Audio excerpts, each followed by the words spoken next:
The overnight event in Guinea-Bissau, coming barely a week after the army seized power in Burkina Faso, is provoking questions as to whether history is about to repeat itself. Commentators on African affairs are already pointing back to the 1960s, when a rash of military coups swept through the continent, leading to the toppling of democratically elected governments in many of the newly independent countries. Well, joining us now to explore this line of thought is Dr. Tola Ilesanmi, who is a research fellow at the Nigerian Institute of International Affairs. Welcome to the program. Let's quickly get right into it. What do you think is actually responsible for some of the spate of coups that we're witnessing in Africa in recent times? Well, it's unfortunate this is happening I think this is a threat to security, to stability of African countries and a reversal of democracy in Africa. But essentially, I think there is a very complex issue and there are several factors responsible, not just one factor. Particularly for countries in the Sahel with the Niger, the Guinea-Bissau, the Chad, the Burkina Faso, the issue of the Islamic violence rampaging that part of the world, it's a major issue. Widespread poverty, violence, and also disenchantment of the people, for the political elites. I think governance deficits, a myriad of challenges can be said to be responsible for what is happening, in Africa, particularly in West Africa. There's also officials linking to a jihadist movement, especially within Guinea-Bissau, saying that it's heavily linked to drug trafficking. I'm wondering what the correlation is and if you can help us explain a little bit more why this is such an issue. We are, the current space of violence, of coups, of change of external change of government in the Sahel. The Sahel is an area of Africa that is rampant, is widespread violence. Islamist and violent extremism has actually taken over those areas with a network of jihadist groups, Al-Qaeda in the Maghreb, with the Al-Qaeda connected groups, Boko Haram groups, and all the other jihadist groups that have taken over those areas. And so there's a sense of abandonment by the people. People are disgruntled, people are enchanted with the leaders.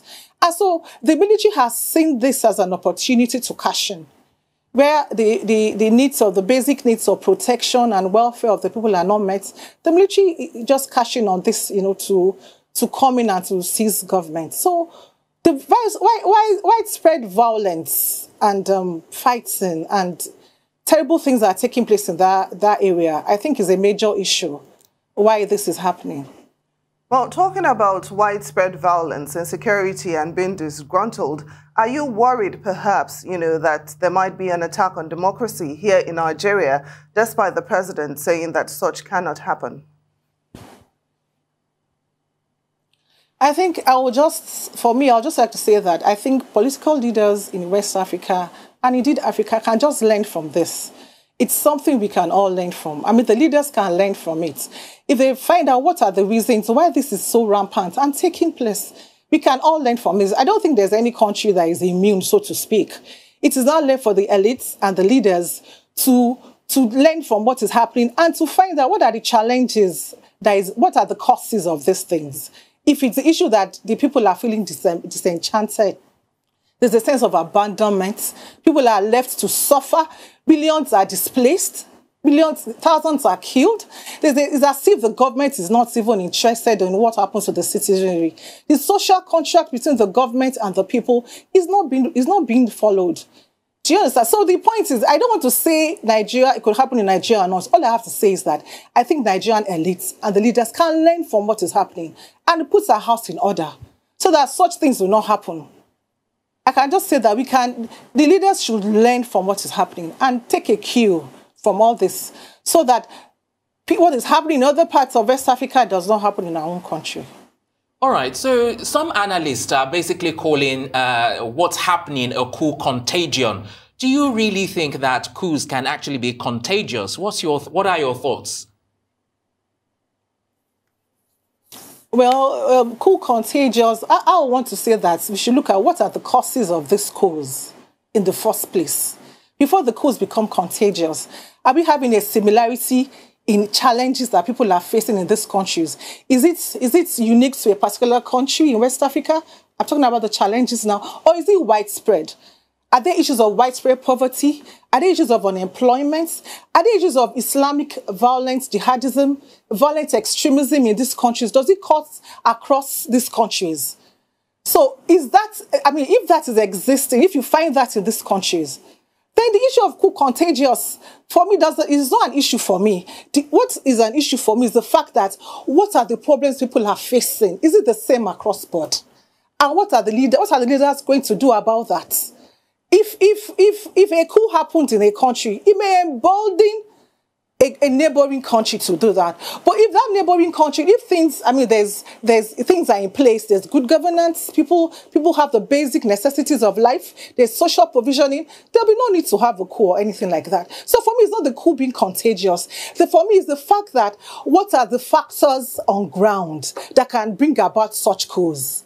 And what is the government doing about it to prevent such things from recurring in similar context? Dr. Ilesanmi, can we briefly discuss the role of foreign nations in the coups, especially in the last four ones, in the last four countries? There's a lot of talk about the situation of insurgency and foreign nationals using it as a way to come to the continent and use their mercenaries and maybe just destabilize or take advantage. For example, in Guinea-Bissau, there is a Russian mercenary company, Wagner Group. They are there to fight off the insurgents, but then the question becomes, where is local sovereignty versus foreign interference? Yes, thank you. For me, I think this is a challenge, and it also falls onto the failure of governance. If our militaries or our governments, our leaders are able to put the things in place, we don't need foreign interference. I mean, this is an opportunity. If you give a space for, if there's an opportunity for foreign interventions, I think, I mean, it will happen. But if the leaders of these countries have put the things in place to ensure that the basic needs of the people are met, and they're able to contain, so to speak, this violence, extremism, and jihadism in these countries, there'll be no need for, like, you know, the issue is that international relations, international politics is politics at play. People look for opportunities or contribute to opportunities to increase their sphere of influence. And so any opportunity or any loophole, so to speak, countries will seek to use it. And so it boils down to good governance. If there's the lack of governance deficits, we create opportunities for external interventions, for countries to intervene, and then to use that intervention to push their own interests, their own vested interests. Now, ECOWAS, African Union, the international community, they've all condemned the coup, and in some cases they've issued sanctions, but it seems to be of little effect. We're still, you know, seeing this coups occurring in several countries. So this then begs the question, what's the role of regional bodies and even the international community in African politics? Yeah, I think this is a worrisome development. The fact that our regional bodies are usually coming out to condemn coups and military coups and to place sanctions and all that. The ECOWAS has the Convention on Democracy and Good Governance that is against unconstitutional change of governments. The AU itself has the framework of unconstitutional change of governments. However, there's a disbalance, so to speak. They need to reconcile the fact that they have all these provisions in their policies and their treaties vis-a-vis the reality on the ground. And also, we found out that these are our bodies. They are quick to condemn coups. However, they condemn military coups. But when it comes to constitutional coups, tenure extension by leaders, thought-term agendas, those are tolerated. those are not condemned. But when it comes to military coups, these regional bodies are quick to condemn them. And they also fail to realize that what is the reality on the ground. When coups, for instance, the coup that took place in Mali, there was popular protest supporting the junta. So there's a divergence, there's this dissonance between the conventions and the frameworks by these regional bodies that is against unconstitutional change of governments, and also the reality on the ground. What do the people want? What do they want? Are their needs being met? Are they happy that such things are happening? So I think there's a need for the AU and the ECOWAS to begin to realize that there's a need to go beyond, condemning military coups and putting up sanctions and all that, placing sanctions in place for them. There's a need to ensure that there's good governance by the leaders in these regions, to ensure that we don't have things like tenure extension anymore, constitutional coups, that those ones are not tolerated, but they're also condemned. All right, then, let's quickly take a moment to bring into the conversation Brigadier General Sani Usman, retired. Well, before he comes on, let's carry on with you, Dr. Tola Ilesanmi. I'd like to gauge your thoughts regarding specific countries. Like, for example, Burkina Faso has had the most successful coups with 7 takeovers and 1 failed coup. Guinea-Bissau particularly has also faced 9 previous coups or attempted coups since 1974. What exactly is going on here? What's the issue with the people? What's the issue with the politics and the country? What does that really say about them all? What are your thoughts? I think it still boils down to what we've been saying since, and these are countries that are very poor countries, small countries that have issues of governance. They have issues of the social contracts, being played out between the citizenry and the political elites, where government has failed to provide the basic needs for people, welfare, security. When that has failed, it has given an opportunity to the military to come in, cashing in on this. So I believe this is just a failure of governance, failure of political elites. The widespread democratic gains that has been in place since the 1990s, in West Africa, there seems to be a reversal because people have seen that the democracy does not seem to be working for the people anymore. You go out there, you go and elect your leaders. At the end of the day, what do they get? There's a widespread public perception of corruption on the part of the leaders. There's a sense of abandonment by the people. They see sets of leaders that don't seem to be interested in what these people are going through. And so when the people are disenchanted, they are disgruntled, they are not happy, the military cashes in. The military sees that as an opportunity to cash in. A very serious worrisome even aspect of this is the violent extremism and violence that's pervaded the Sahelian region. The military has not been able to protect people. Thousands are killed. Millions are displaced. Women and children are the receiving end of this. And then the people feel, we are not being protected. That's why the military sees that as an opportunity to strike. So I think it's the same across board. It's not just Burkina Faso. It's not just Chad. It's not just Mali. It's across board. It's a similarity amongst these countries. Now, some people argue that democracy is not for everyone. For instance, some people are still trying to evaluate the gains of the Arab Spring, if any. Libya is still in crisis. Syria is in chaos. So some people are actually wondering, could it be that maybe democracy is not working, for these countries that you're talking about? Well, I wouldn't want to say democracy. Maybe we should contextualize that and say liberal democracy. Because in even Africa, before we had colonialism, before whites came in to colonize us, we had our own form of democracy in our traditional systems. So what we should be talking about is liberal democracy not really working. And so a lot of observers have looked at, there's a failure. Some have talked that is there a need to context, to customize democracy, so to speak. And look at your own traditional systems and see how that can help. There's a lot of discussion and debate on that. But all I know is that democracy is not failing. I think it's our leaders that need to be able to follow the tenets of democracy. And speaking of our leaders, I know we have governing bodies that are supposed to help us with situations like that. We earlier spoke on the ineffectiveness of the sanctions from ECOWAS.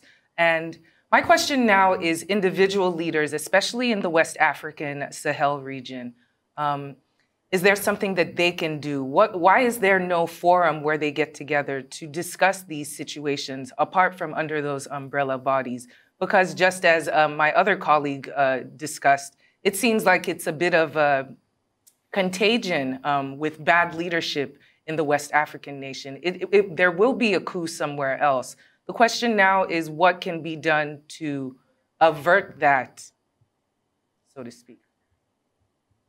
Well, I think it still boils down to ECOWAS. ECOWAS is about the body that we have, the regional body that we have, where is an avenue for the heads of states and governments to come together to discuss. So that is still an avenue, a platform that leaders can use, to ensure that good governance is put in place by these leaders.